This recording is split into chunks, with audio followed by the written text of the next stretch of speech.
Hello, I'm Beverley Gray, and since my earliest memory, I felt a deep connection to the natural world, especially the world of wild food and medicinal plants. Now, in my life as a herbalist, author, teacher, and creator of herbal medicines, I share this passion with others. So join me as we explore the healing world of plants on this edition of the Boreal Herbal.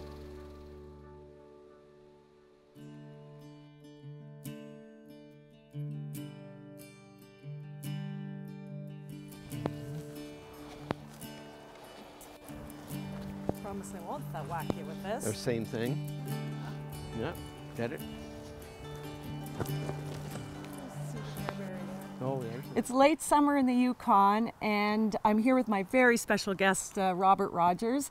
He's an ethnobotanist, a herbalist. He's the author of over 40 herbal and mushroom books, and he's been teaching herbal medicine since the beginning of time. He's trained so many of the herbalists in Canada and throughout the US.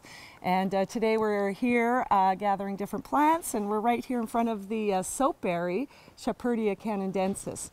It's also called buffalo berry, I guess in Alberta, isn't it, where you're from? Yeah, either one. I mean, the berry has been traditionally whipped up into what they used to call an Indian ice cream, and still is used ceremonially. This is a very interesting plant. This flower, this tip, this growing tip right here has been found to be growing at 35 below Celsius.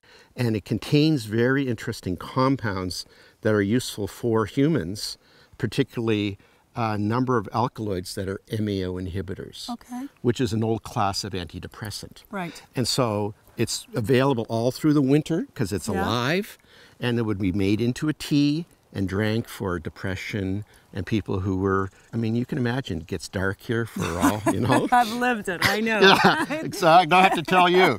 And so something to lift the spirit would be excellent, you know. Yeah, and I love using the berries for the digestive system, right? And so if you have excess diarrhea, or if you have constipation, by eating the berries, it helps to balance that out. And it's quite soothing. Nice. Yeah. Have you used it in that way? I have not. The berries? No, I haven't used the berries that much. Yeah. Hey, well, I'm going to pick some of these berries because the saponins are quite incredible. I like to, really nice, you can just rub your hands like this. Oh yeah, beautiful. Look at that. You can really feel the saponins, like soap. Yeah, it's really nice. Hey, I just want to show you one thing though, and you know this, but a lot of the audience may not, that look at the underside of the leaf. Oh yeah, and you'll notice all these small little rusty brown colors, and that really is you can't mistake this plant for any other. No. This is the thing to look at.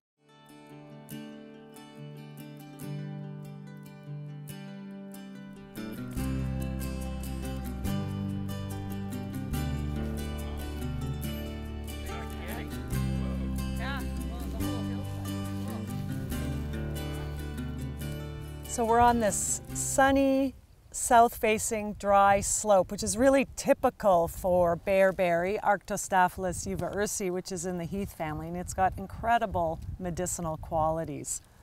So let's start with the leaves. Yes. I'm actually gathering some here to make a tincture while we're here.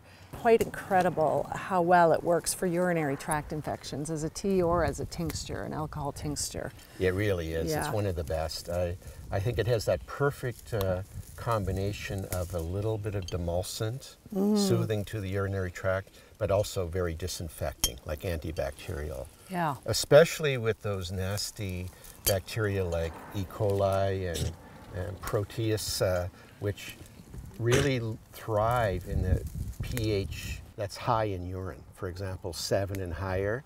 It lives in that environment, and so you have to really shift the environment so that they no longer want to live there.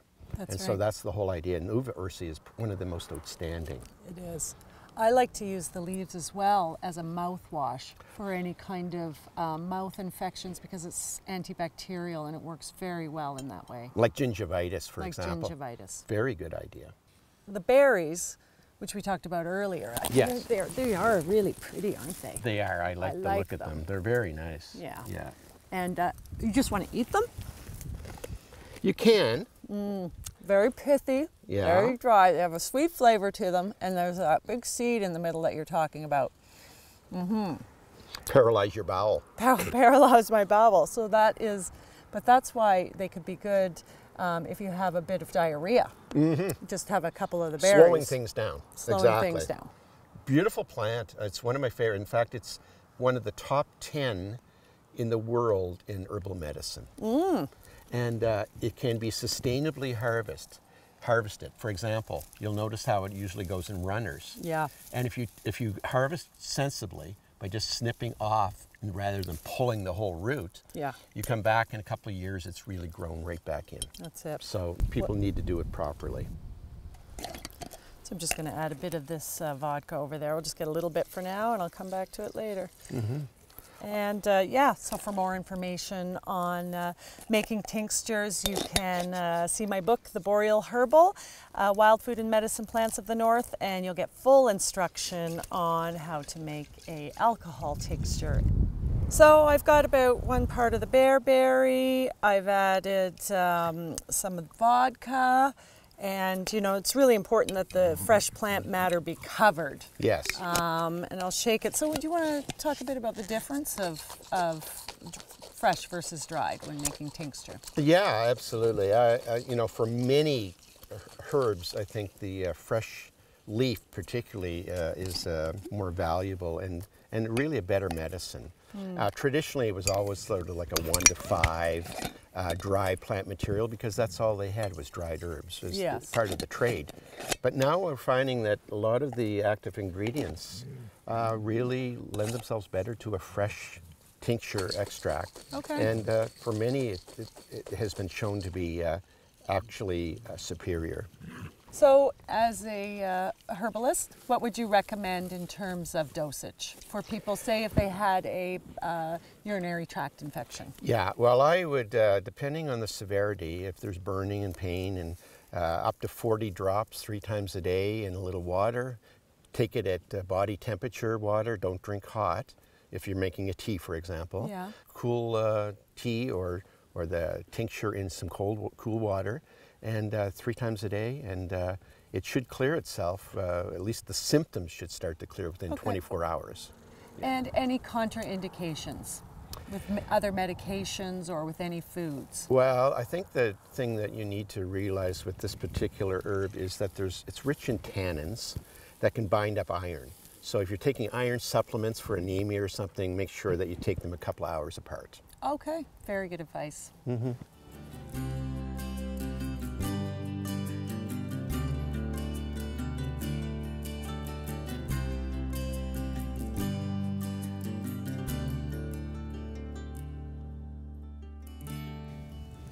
So we found ourselves some yarrow, Achillea millefolium. Millefolium meaning? 1,000 leaf. 1,000 leaf. So it's very soft. There is an Achillea siberica that has a little more jagged leaf, and they can be used interchangeably. Right. Let's start with the flowers and the leaves. What do you like to use it for, Robert? Hot. So it would be like a hot infusion. And that would be just making a regular tea and drink a couple of cups of that when somebody has an impending sore throat, cold or flu, where you want to drive everything out to the surface of the skin so that they can resolve it quicker. Yes. Maybe with a hot bath as well. Yeah, it's great that way. I know we don't have echinacea that grows up here, so this is always my first go-to plant when I'm starting to feel like a cold or flu coming on. It's a smart idea. Yeah. And of course it's really a woman's plant as well, isn't it? Do you want to speak a bit about that? Yeah, I would say, you know, it's not often written about, but I have researched pretty extensively, and it is sort of like a phytoprogesteronic plant. Okay. And my favorite time to use it is, of course, when there's menstrual cycles that are irregular, where there needs to be more balance of estrogen, progesterone, and particularly that would be very important for perimenopause. Yes. You know, those 5 to 7 years before menopause, when estrogen is still being produced, but there's not a balance, and so there's irregular cycles, in between period bleeding, etc. Yes. So I love it for that. Yeah, and excess of menstruation as well. It really helps to slow it down because it's a styptic. Exactly. It really does help with movement of blood, like stagnant blood. It moves things around. Yes. And of course, cold, drink the tea cool, it's a great digestive. Yes. It works on the stomach, the gallbladder, the pancreas. So it's a great digestive bitter. Yeah. Yeah, a lot of people take the leaves and they will dry them and then have a powder that they use as a styptic powder. Yeah. You cut yourself shaving, whatever, just Use it in the immediately kitchen. staunches it right off the bat. Also, if you get a cut and you got a fresh plant, Yeah. you can do a spit poultice. Chewing it. Bitter. And you would put it on your cut. Yes. It looks like I've been bleeding with the bearberry or with the soapberry, but then you just put it on and it'll stop the bleeding. The flowers, you can use that as a facial steam if you had like blemishes or any kind of acneic oily skin. Yeah. You could use the leaves as a styptic, and of course the whole plant is used as a tea or tincture for coughs, colds, things of that nature. Yeah. And you use the roots. Well, yeah, I didn't realize this, but years ago I went, this is a couple of decades ago, I went on this hike. We're 9 days in on a survival hike, and 3 days in I lost a giant molar filling, one of those old silver fillings, you know, and immediately started to have pain. And so here I am 3 days from a dentist. I didn't really want to turn around because I'd be on my own. So somebody who was leading the hike said, well, just put some yarrow root in there. I went, oh. So I took my knife, I cut the yarrow root to the size of the hole in my, seems like bigger with your tongue. When you feel it, you go, oh, that's huge. So how deep was the root? It's just down here. Yeah, so it's pretty shallow. Yeah, basically I just took a piece and I shoved it right in there, and no pain for 8 hours. Then it started to throb a bit. I threw that out, put another piece, 8 more hours. I did that for 5 days. And when I got out, I went to the dentist, and he says, oh man, he says, you must have been in pain. I said, no. The pain relieving qualities of yarrow. The root is immensely powerful. Yes. Wow, that's beautiful, the yarrow. I think there's some Artemisia down there. Do you want to check it out? Yeah, let's do that. Yeah. Oh, and goldenrod. Oh yeah, both. look at that. Okay, well. So here we have Artemisia frigida. We also call it wild sage here in the Yukon, and again it likes to grow on sunny, south-facing, dry slopes. You can see this is really, really sandy soil, and it has lots of medicinal and edible qualities. And since we call it wild sage, we often use it like sage here. You can use it like you would use any kind of salvia sage that you'd get at the herb stores or grocery stores. I like to put it in stuffing. Have you had it in stuffing? Yeah, it's very good actually. And I like to also have it as a tea for sore throats and things of that nature. So what do you like to use it for, Robert? Well, it's one of my favorite digestive bitters again. It's very bitter. Yeah, just before it gives that taste to the tongue that really stimulates digestion and can be put in liqueurs that way. Yes. And I also like it for deworming, particularly children and young adults through pinworms and whipworms and whatever. Yes, and you have to be very careful though. Oh, you have to be careful, and don't use the tincture. So what you can do is you can take and make a very strong infusion of the leaves, and then put it into a dish, and then put raisins, dried raisins, in the dish. And then just before, a couple of days before full moon, during and after full moon, just have the children eat some of these raisins. And it's a great, it works very, very effectively with very few side effects. Yes. But there are, in all of the Artemisias, there are ketones that are quite toxic, and alcohol brings those out, so you want to avoid that. Yes. Yeah. It's a very small dosage that you would take as medicine, as tea, simply because if you have too much, it can actually cause digestive upset. It's very stimulating. Yeah. Yes, if you are already producing too much hydrochloric acid, it would aggravate that for sure. Yes. Absolutely. Yeah. I like to put it in the bath. Oh. Absolutely. After a hard day. And I really also, I love to add it to like muscle ache and pain types of oil infusions, and use it topically in like a body oil or an ointment, anything of that nature. It's because it's so aromatic. Oh yeah. Now because this is in the Asteraceae family, people do have to have a bit of caution because there is a lot of people that could have allergies to wild sage, one of the ways you can just check really is, if you're not sure, take a little bit, rub it on your wrist here. Yeah. And if you start to itch, and then it's not a good idea to take it internally. So you should always check if you have allergies. The Asteraceae family is a sunflower family. There's lots of plants in the Yukon that are in that family, so just be cautious. So here we have goldenrod, the Solidago species. So what do you like to use that for in your clinic? This is my go-to for people who are having nephritis and kidney disorders that were leading towards failure of kidneys. It actually reduces the inflammation of the nephrons of the kidney, and just does a cool tea. A cool tea, as opposed to a hot tea. Yeah, absolutely. The hot tea, of course, if you drink something hot, there's more of a tendency to come through the skin, to have a diaphoretic kind of sweating effect.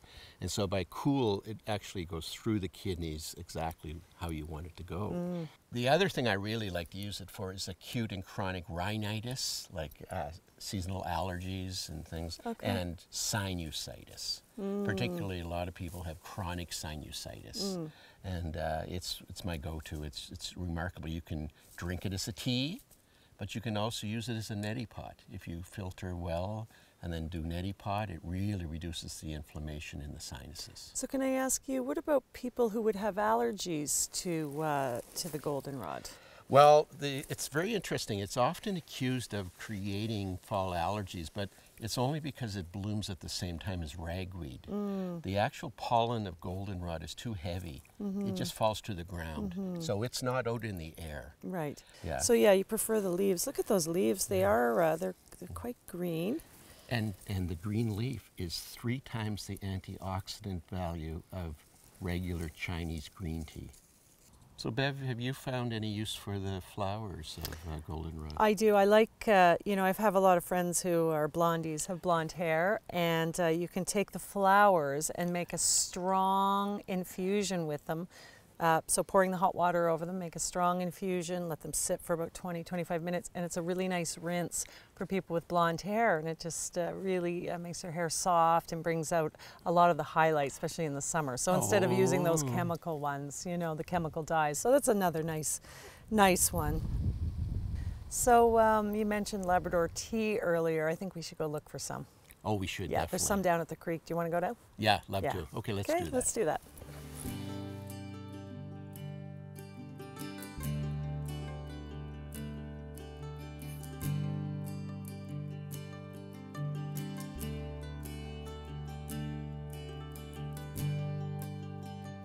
So here we have some Labrador tea. It used to be called Ledum grolandicum, but now what's this new Latin name, Robert? Oh, they put it into the rhododendrons. Okay. And if you look at the leaf, if you looked at it, really it does look like a miniature rhododendron leaf, really. It does, yeah. So. Yeah, and there's such a dark green on the top, and then look at underneath. That rusty brown. That rusty brown telltale Labrador tea. It's also called Hudson Bay tea. Yes. Yes, and of course it likes to grow in, it likes to have wet feet, likes this marshy, mossy kind of area. It wouldn't do well on a sunny, dry slope like the other plants. No, it seems to like the hummocks of swampy areas with black spruce and things. Yes. So what do you use it for? Well, I use the flowers. I make a carrier oil with the flowers and vegetable oil, and it's not only aromatic, smells like fresh raspberries. It's so beautiful. I made it after you told me about it. Oh, yeah, okay. I loved it. Yeah, and then you can use that for the basis for a mosquito repellent of some type. Oh, that's right. Yeah, and what I really like to use this for is for a very unusual type of arthritis. Oh. It starts in the feet, it goes up the body, and is relieved by cold. You know how most people with chronic arthritis, they like a hot bath or hot packs. So people who have arthritis that starts the feet, goes up to the knees, up to the rest of their body, and they get relief from cold packs, this is the specific remedy. Make a tea of this, drink it cool, and it's amazing, really, truly amazing. Could you use it topically, like in a poultice or in an oil or a cream for that condition? I would. I Yeah. think you could, absolutely. Okay. And the other thing, of course, that it's wonderful for, and they've done research out of Montreal on the James Bay Cree, and they have found that the leaf of this particular plant has the ability to resensitize people so that type 2 diabetics can start to take sugar up into their cells again. Have you experienced making a tincture with the Labrador tea? Absolutely. Ideally, I like to do it with leaf and flower. All right. But it's still fine, just the leaves themselves, and they could be dry. They don't have to be fresh. Yeah, they dry really quickly. They do. Yeah. There's not much moisture in them. Yeah. So yeah, it's a beautiful plant I love it. way underutilized in this part of the world. Time and again, even though I've traveled the world, I always come back to the boreal, and that's, I think, why we both share such a love of boreal plants, that we can just talk about these and love them so much. We're boreal herbalists. We are? Yay! Yay! It's been great exploring the woods and all the different boreal plants with you today. So thanks for coming. Oh, thank you for the invitation. You're so welcome. We'll see you next time here on the Boreal Herbal.